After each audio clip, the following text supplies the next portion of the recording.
नमामि समीशान् निर्वाणरूपं विभुं व्यापकं ब्रह्म वेदस्वरूपम।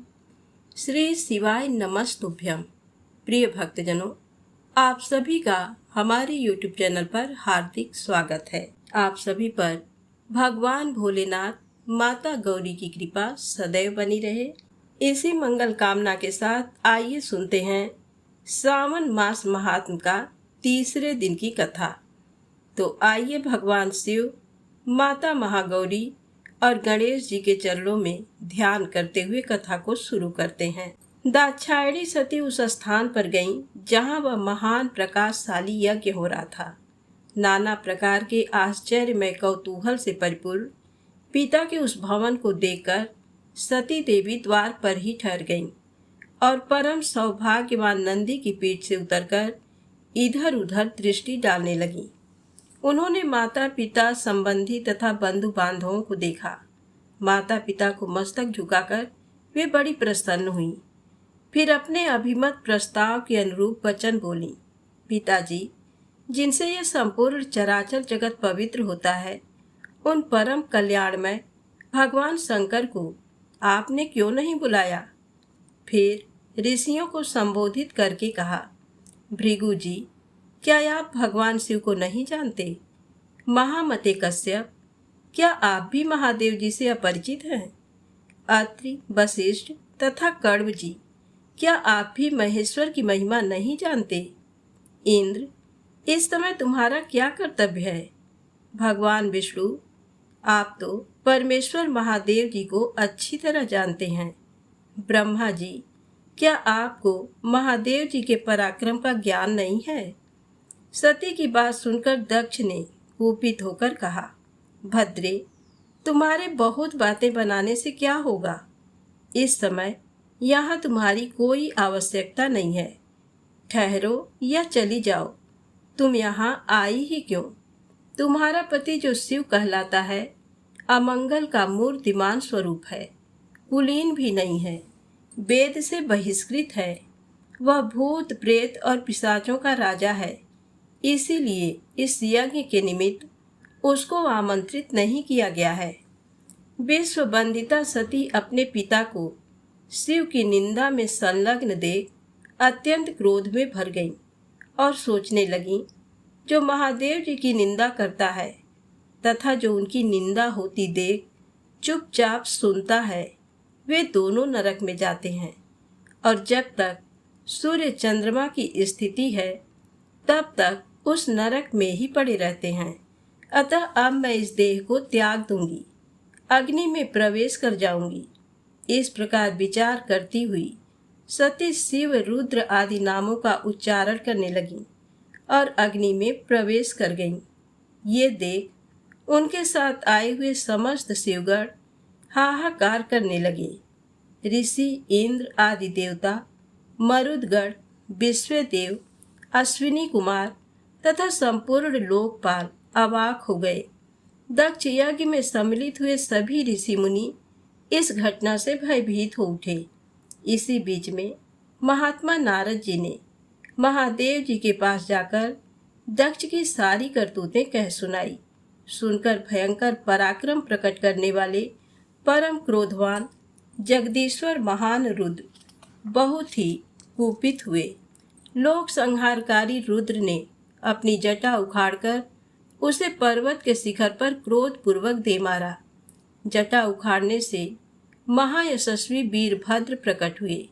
साथ ही करोड़ों भूतों से घिरी हुई काली का भी प्राकट्य हुआ। महात्मा रुद्र के क्रोध और निश्वास से सैकड़ों प्रकार के ज्वर तथा 13 प्रकार के सन्निपात रोग उत्पन्न हुए। वीरभद्र ने भयंकर पराक्रमी रुद्र से निवेदन किया, प्रभु, शीघ्र आज्ञा कीजिए, इस सेवक से क्या काम लेना है? भगवान रुद्र ने आज्ञा दी, महाबाहुवीर, शीघ्र जाओ और दक्ष यज्ञ का विनाश करो। देवाधिदेव शूलपाणी महादेव जी की ये आज्ञा सिरोधार्य करके महातेजस्वी वीरभद्र समस्त भूतों से घिरे हुए दक्ष यज्ञ की ओर चल दिए। उनके साथ कालिका देवी भी थीं। उसी समय दक्ष के यहाँ सहसा अपशकुन प्रकट होने लगे। धूल और कंकड़ों से भरी हुई रुक्ष वायु चलने लगी। मेघ रक्त की वर्षा करने लगे। संपूर्ण दिशाओं में अंधकार छा गया। पृथ्वी पर उल्कापात होने लगे। इस प्रकार के अनिष्ट सूचक उत्पात वहां देवता आदि को दिखाई दिए। दक्ष को भी बड़ा भय हुआ। वे भगवान विष्णु की शरण में गए और विनय पूर्वक कहने लगे, महाविष्णु, आप हमारे परम गुरु हैं। रक्षा कीजिए, रक्षा कीजिए। सूर्य श्रेष्ठ, आप ही यज्ञ हैं। इस महान भय से मुझे मुक्त कीजिए। दक्ष के इस प्रकार प्रार्थना करने पर भगवान मधुसूदन ने कहा, ब्राह्मण, इसमें संदेह नहीं कि मुझे तुम्हारी रक्षा करनी चाहिए, किंतु तुमने धर्म को जानते हुए भी महेश्वर की अवहेलना की है। महेश्वर की अवज्ञा से तुम्हारा सब कुछ निष्फल हो जाएगा। जहाँ अपूज्य व्यक्तियों का पूजन होता तथा पूजनीय महात्मा का पूजन नहीं किया जाता, वहाँ 3 संकट अवश्य प्राप्त होंगे, दुर्भिक्ष, मृत्यु तथा भय। इसलिए सब प्रकार से यत्न करके भगवान शंकर को मनाना चाहिए। तुम्हारे यज्ञ में महेश्वर का सम्मान नहीं किया गया है, इसी कारण ये महान भय उपस्थित हुआ है। इस समय तो हम सब लोग मिलकर भी इस भय का निवारण करने में समर्थ नहीं है। ये सब कुछ तुम्हारी दुर्नीति के कारण हो रहा है। भगवान विष्णु का ये वचन सुनकर दक्ष चिंतित हो उठे। उनका मुंह सूख गया। इतने में ही अपनी सेना से घिरे हुए महातेजस्वी वीरभद्र भी आ पहुंचे। उनके साथ काली, कात्यायनी, ईशानी, चामुंडा, मर्दिनी, भद्रकाली, भद्रा, त्वरिता तथा वैष्णवी, ये 9 दुर्गाएं तथा भूतों का महान समुदाय भी था। शाकिनी, डाकिनी, भूत, प्रमथ, गुह्यक, कुष्मांड, करपट, बटुक, ब्रह्म राक्षस, भैरव, क्षेत्रपाल, राक्षस, यक्ष तथा 64 योगिनियों का मंडल, ये सब उस महान प्रकाशमय यज्ञ मंडप में सहसा प्रकट हो गए। भगवान शंकर के उन पार्षदों ने देवताओं के साथ युद्ध आरंभ किया। लोकपालों सहित देवताओं ने भी शिवगणों पर अस्त्र शस्त्रों से प्रहार किया। यद्यपि वे लाखों की संख्या में थे, तथापि इंद्र आदि लोकपालों ने उन्हें रण से विमुख कर दिया। उस समय देवताओं की विजय और यजमान के संतोष के लिए महर्षि भृगु ने शिवगणों के प्रति उच्चाटन का प्रयोग किया था। इसी से उस समय देवता विजयी हुए। अपने सैनिकों की पराजय देखकर वीरभद्र को बड़ा क्रोध हुआ। उन्होंने भूतों, प्रेतों और पिशाचों को पीछे करके वृषभास्य को आगे किया और स्वयं भी आगे आ गए। महाबली वीरभद्र ने एक तीक्ष्ण त्रिशूल हाथ में लेकर देवताओं, यक्षों, पिशाचों, गुह्यकों तथा राक्षसों को भी उस युद्ध में मार गिराया। समस्त शिवगणों ने शूल के आघात से देवताओं को गहरी चोट पहुंचाई। फिर तो संपूर्ण देवता पराजित होकर भागने लगे। सबने एक दूसरे को छोड़कर स्वर्ग की राह ली। केवल इंद्र आदि लोकपाल ही विजय के लिए उत्सुक होकर वहां खड़े रहे। वे बारंबार बृहस्पति जी से पूछते थे, गुरुदेव, हमारी विजय कैसे होगी? तब बृहस्पति जी ने कहा, भगवान विष्णु ने जो बात बहुत पहले कह दी थी वह आज सत्य हुई। यदि फल रूप में परिणत हुए कर्म का नियामक कोई ईश्वर है तो वह भी कर्ता का ही आश्रय लेता है। जो कर्ता नहीं है उस पर वह अपना प्रभुत्व नहीं प्रकट करता। कर्म करने वाले को ही ईश्वर उसका फल देता है, न करने वाले को नहीं। वह ईश्वर केवल अनन्य भक्ति से जानने योग्य है। परम शांति और संतोष से ही भगवान सदा शिव के स्वरूप को जाना जा सकता है। उन्हीं से यह संपूर्ण सुख दुखात्मक जगत जन्म और जीवन धारण करता है। इस समय तुम्हारी विजय का कोई उपाय नहीं दिखाई देता। इंद्र, तुम मूर्खता और लोलुपता के बस इन लोकपालों के साथ यहाँ आ गए हो। बताओ तो इस समय क्या करोगे? ये परम शोभायमान गण भगवान शिव के किंकर हैं, वे ही इनके सहायक हैं। ये महाभाग कुपित होने पर जब संहार आरंभ करते हैं तब किसी को शेष नहीं छोड़ते। बृहस्पति जी का ये कथन सुनकर वे संपूर्ण देवता, लोकपाल तथा इंद्र भी चिंता में डूब गए।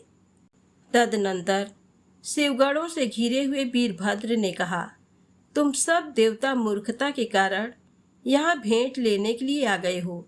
मेरे निकट तो आओ, मैं तुम्हें भेंट देता हूँ। सखे इंद्र, मित्रवर सूर्य, चंद्रमा, धनाध्यक्ष कुबेर, पासधारी वरुण, मृत्यु, यमुना के बड़े भैया यमराज, मैं आप लोगों की तृप्ति के लिए शीघ्र ही भेंट अर्पित करूँगा।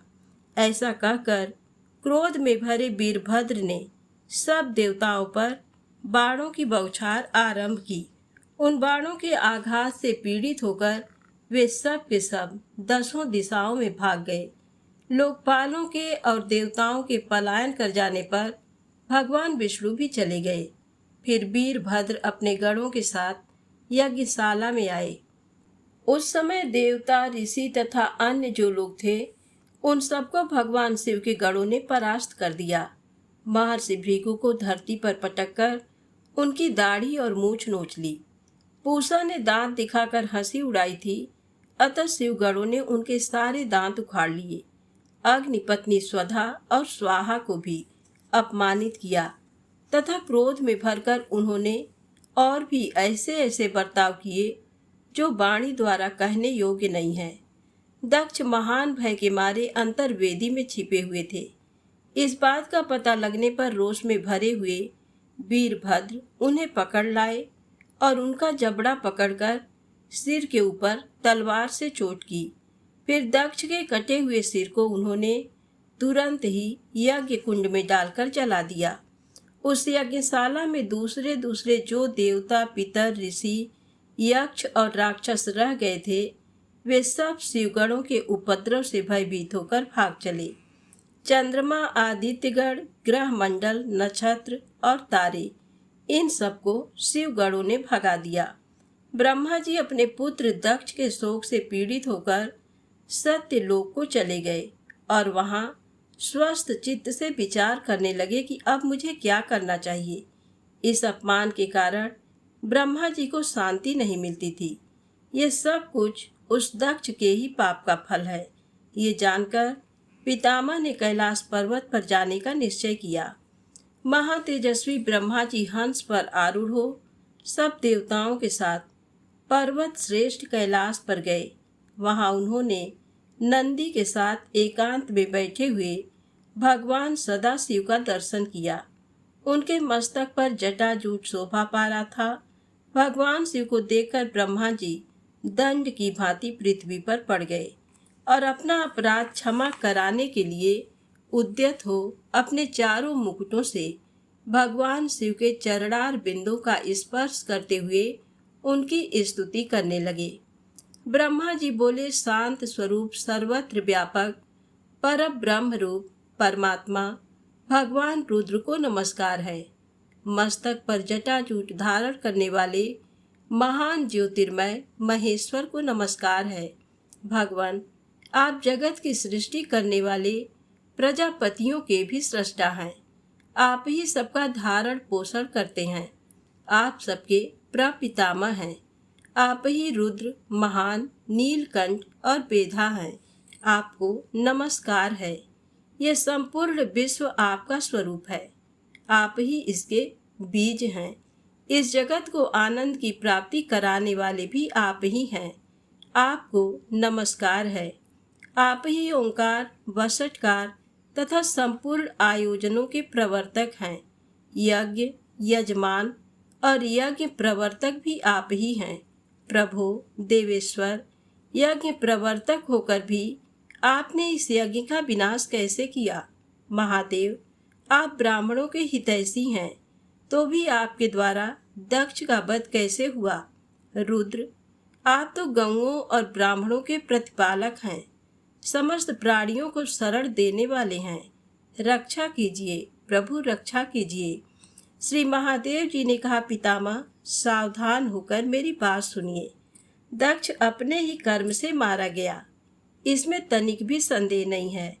इसलिए किसी को भी कदापि ऐसा कर्म नहीं करना चाहिए जो दूसरों को क्लेश पहुंचाने वाला हो।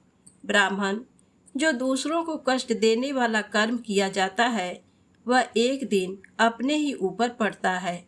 ऐसा कहकर भगवान शंकर उस समय ब्रह्मा आदि देवताओं के साथ कनखल तीर्थ में, जहाँ प्रजापति दक्ष का यज्ञ मंडप था, गए।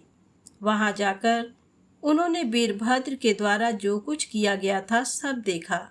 स्वाहा स्वधा पूषा बुद्धिमानों में श्रेष्ठ भृगु, अन्यान्य ऋषि, समस्त पितर, यक्ष, गंधर्व और किन्नर जो भी वहां जिस अवस्था में पड़े थे, सबको भगवान शिव ने देखा। किसी के अंग भंग हो गए थे, किसी की दाढ़ी और मूछें नोच ली गई थी तथा कुछ लोग रणभूमि में मरे पड़े थे। भगवान शंकर को आया देख वीरभद्र ने समस्त गणों के साथ उनके चरणों में दंडवत प्रणाम किया और वे सामने हाथ जोड़कर खड़े हो गए। महाबली वीरभद्र को अपने आगे खड़ा देख महादेव जी ने हंसते हुए कहा, वीरवर, ये तुमने क्या किया? दक्ष को शीघ्र यहाँ ले आओ, जिसने ऐसा यज्ञ किया और उसका वैसा ही विलक्षण फल भी प्राप्त किया। शंकर जी के ऐसा कहने पर वीरभद्र ने बड़ी उतावली के साथ दक्ष का धड़ लाकर उनके सामने डाल दिया। तब शंकर जी ने कहा, वीर, इस दुरात्मा दक्ष का मस्तक कौन ले गया? यदि मिल जाए तो कुटिल होने पर भी इसे मैं जीवित कर दूंगा। ये सुनकर वीरभद्र फिर बोले, भगवान, मैंने उसी समय इसके मस्तक को अग्नि में होम दिया था। अब तो केवल पशु का सिर बचा है, किंतु उसका मुख बहुत विकृत हो गया है। ये सब बातें जानकर भगवान शिव ने पशु के भयंकर मुख को, जिसमें दाढ़ी भी लगी थी, दक्ष के धड़ से जोड़ दिया। इस प्रकार भगवान शंकर की कृपा से दक्ष को नया जीवन प्राप्त हुआ। दक्ष अपने सामने भगवान रुद्र को उपस्थित देख लज्जा से गड़ गए। उन्होंने लोक कल्याणकारी भगवान शंकर के चरणों में मस्तक झुकाकर उनका स्तवन किया। दक्ष बोले, सबको वर देने वाले सर्वश्रेष्ठ देव भगवान शंकर को मैं प्रणाम करता हूँ। सनातन देवता शिव को मैं सदा नमस्कार करता हूँ।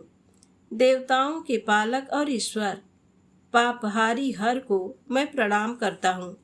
जगत के एकमात्र बंधु शंभु को मैं नमस्कार करता हूँ। जो संपूर्ण विश्व के स्वामी, विश्वरूप, सनातन ब्रह्म और स्वात्म रूप हैं, उन भगवान शिव को मैं शीश झुकाता हूँ। अपनी भक्ति से प्राप्त होने योग्य सर्वरूप भगवान शिव को मैं प्रणाम करता हूँ। जो वरदायक हैं, वर स्वरूप हैं और वरण करने योग्य हैं, उन भगवान शिव को मैं मस्तक नवाता हूँ। दक्ष के इस प्रकार स्तुति करने पर भगवान शंकर ने कहा, सुर श्रेष्ठ, 4 प्रकार के पुण्यात्मा जन मेरा सदा भजन करते हैं। आर्त, जिज्ञासु, अर्थार्थी और ज्ञानी। इन सब में ज्ञानी श्रेष्ठ है, इसलिए समस्त ज्ञानी पुरुष मुझे विशेष प्रिय हैं। इसमें तनिक भी संशय नहीं है। जो ज्ञान के बिना ही मुझे पाने का यत्न करते हैं, वे अज्ञानी हैं। तुम केवल यज्ञ आदि कर्म के द्वारा संसार सागर के पार जाना चाहते हो, परंतु कर्म में आसक्त हुए मूढ़ पुरुष वेद, यज्ञ, दान और तपस्या से भी मुझे कभी नहीं प्राप्त कर सकते। अतएव तुम अंतःकरण को एकाग्र करके ज्ञान निष्ठ होकर कर्म करो। सुख और दुख में समान भाव रखकर सदा प्रसन्न रहो। तदनंतर दक्ष को वहीं कनखल तीर्थ में रहने का आदेश देकर भगवान शिव अपने निवास स्थान कैलाश पर्वत पर चले गए। फिर ब्रह्मा जी ने भृगु आदि संपूर्ण महर्षियों को आश्वासन तथा बोध प्रदान किया। वे सब ऋषि मुनि तत्क्षण ज्ञानी हो गए। इसके बाद पितामह ब्रह्मा जी अपने धाम को गए। इधर प्रजापति दक्ष को भगवान शंकर के उपदेश से उत्तम ज्ञान की प्राप्ति हो गई। वे शिव जी के ध्यान में तत्पर होकर तपस्या करने लगे। इसलिए सर्वथा प्रयत्न करके सबको भगवान शिव की आराधना करनी चाहिए। आज की कथा यहीं समाप्त होती है। प्रेम से बोलें शंकर भगवान गौरी माता की जय हो। आइए सुने शिव चालीसा पाठ, स्तुति और आरती। श्री गणेश गिरिजा सुवन मंगल मूल सुजान, कहते अयोध्या दास तुम देहु अभय वरदान। जय गिरिजापति दीन दयाला, सदा करत संतन प्रतिपाला। भाल चंद्रमा सोहत नीके, कानन कुंडल नाग फनी के। अंग गौर सिर गंग बहाए, मुंड माल तन छार लगाए। वस्त्र खाल बाघंबर सोहे, छवि को देख नाग मुनि मोहे। मैना मातु की हमें दुलारी, बाम अंग सोहत छवि न्यारी। कर त्रिशूल सोहत छवि भारी, करत सदा शत्रुन क्षयकारी।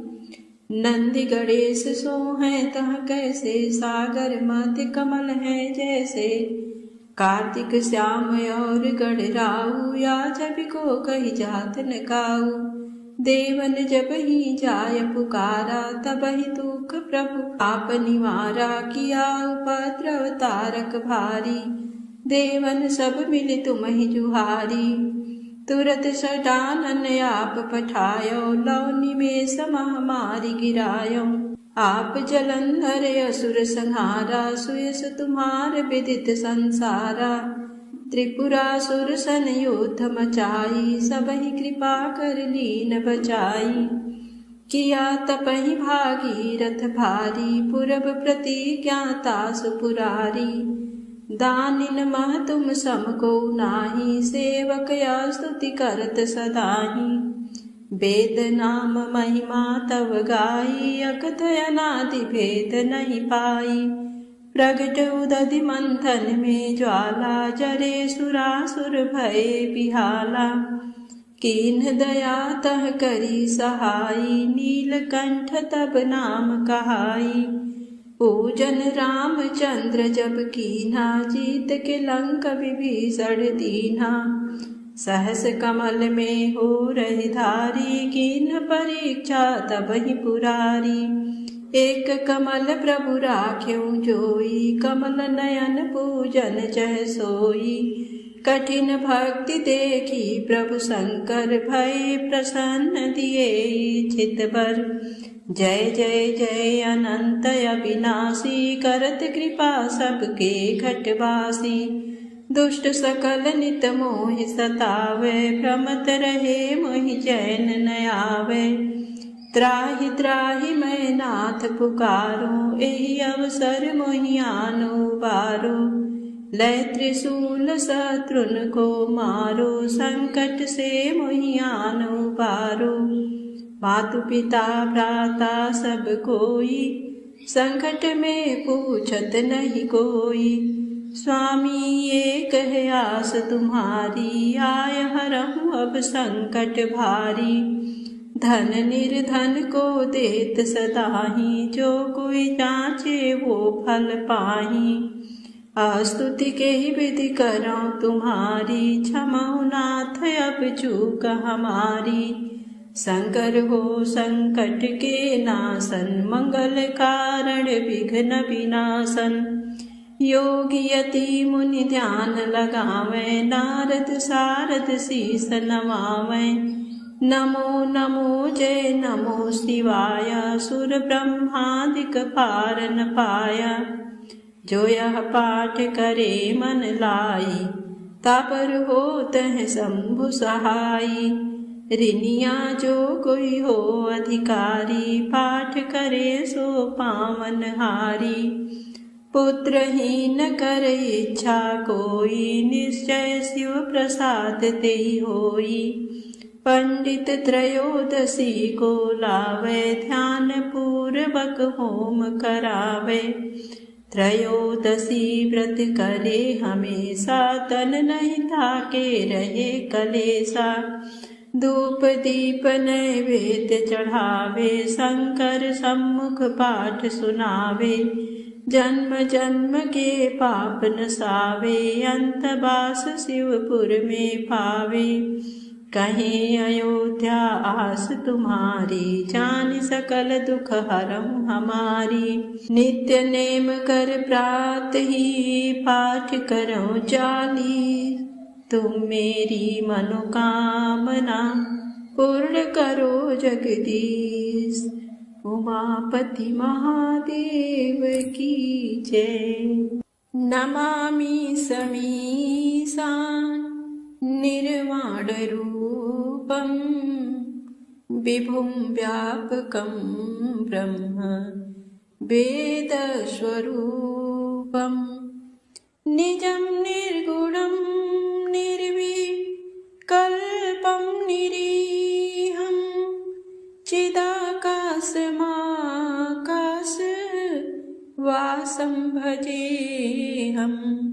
निराकार ओंकार मूलं तुरीयं, गिरा ज्ञान गोतीत मीशं गिरीशं।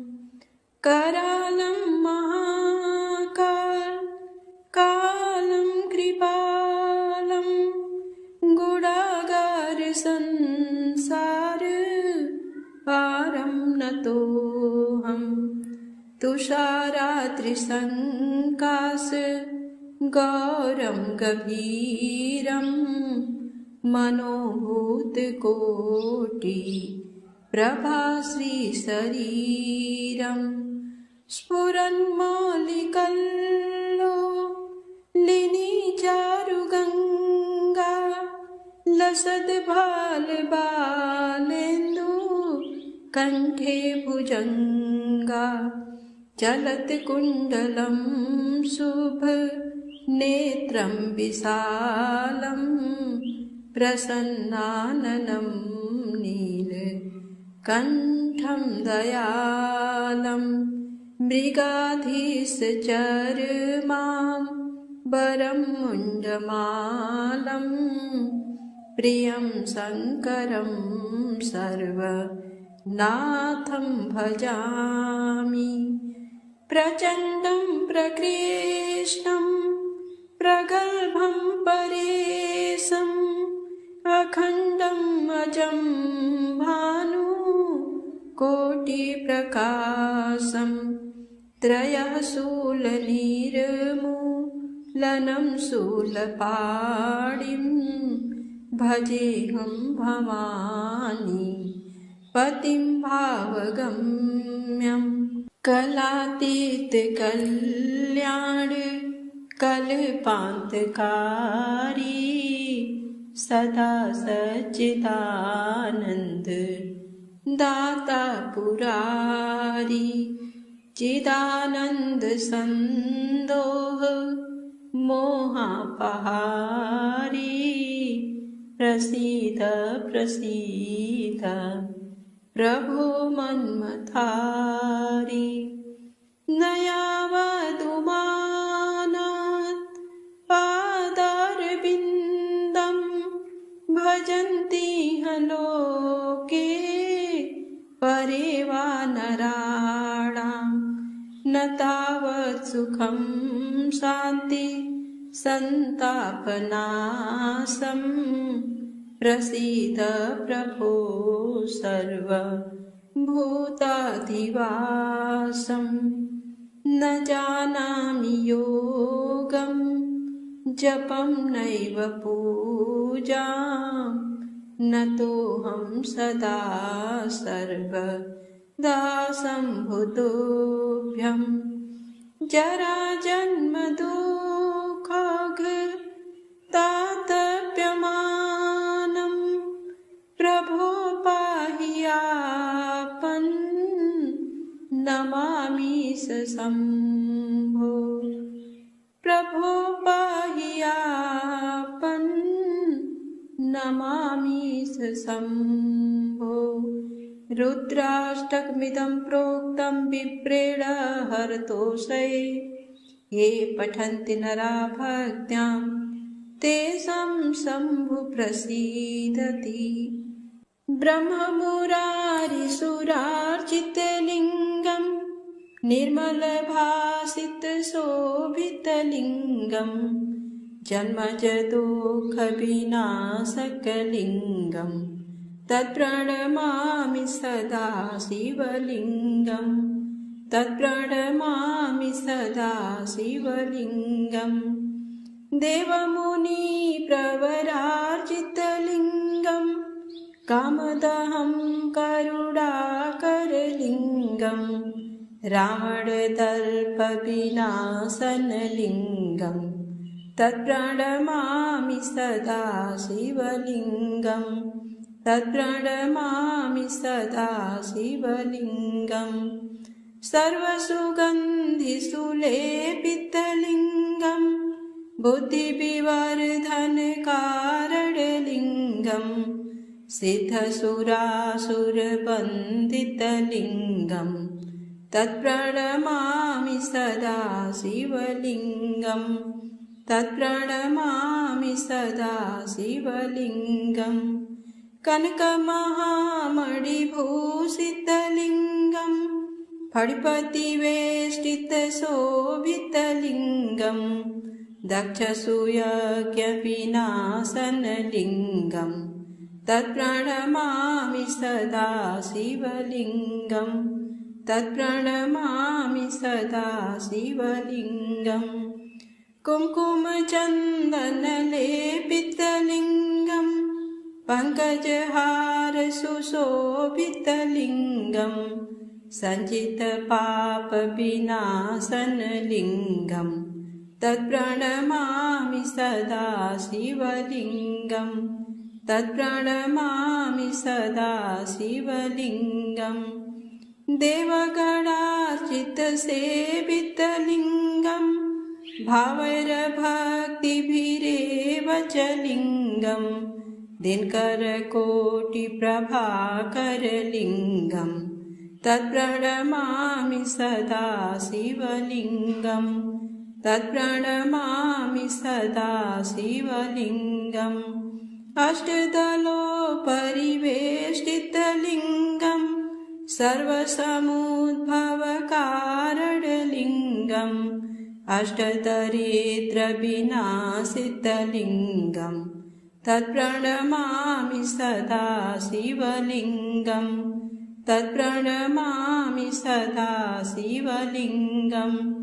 सुरगुरुसुरवरपूजितलिङ्गं सुरवनपुष्पसदार्जितलिङ्गं परात्परं परमात्मकलिङ्गं तत्प्रणमामि सदा शिवलिङ्गं, तत्प्रणमामि सदा शिवलिङ्गं। लिङ्गाष्टकमिदं पुण्य यः पठेत् शिवसन्निधौ शिवलोकमवाप्नोति शिवेन सह मोदते। शेषगङ्गयर्धङ्ग पार्वती सदा विराजत कैलासी नंदी भृंगी नृत्य करत हैं धरत ध्यान सुर सुख राशि शीतल मंद सुगंध पवन बह बैठे हैं शिव अविनाशी करत गान गंधर्व सप्त स्वर राग रागिनी मधुरासी यक्ष राक्ष भैरव जह डोलत बोलत हैं बन के वासी कोयल शब्द सुनावत सुंदर भ्रमर करत है गुंजासी कल्पद्रुम अरु पारिजात तरु लाग रहे हैं लक्षासी कामधेनु कोटिन जह डोलत करत दुग्ध की वर्षासी सूर्यकांत सम पर्वत शोभित चंद्रकांत सम हिम राशि, नित्य छहो ऋतु रहत सुशोभित, सेवत सदा प्रकृति दासी। ऋषि मुनि देव तनुज नित सेवत, गान करत श्रुति गुण राशि। ब्रह्मा विष्णु निहारत निस दिन, कछु शिव हमको फरमासी। रिद्धि सिद्धि के दाता शंकर, नित सत चित आनंद राशि। जिनके सुमिरत ही कट जाती, कठिन काल यम की फांसी। त्रिशूल धर जी का नाम निरंतर, प्रेम सहित जो नर गासी। दूर होए विपदा उस नर की, जन्म जन्म शिव पद पासी। कैलासी काशी के वासी, अविनाशी मेरी सुधि लीजो। सेवक जान सदा चरणन को, अपनो जान कृपा कीजो। तुम तो प्रभु जी सदा दयामय, अवगुण मेरे सब ढकियो।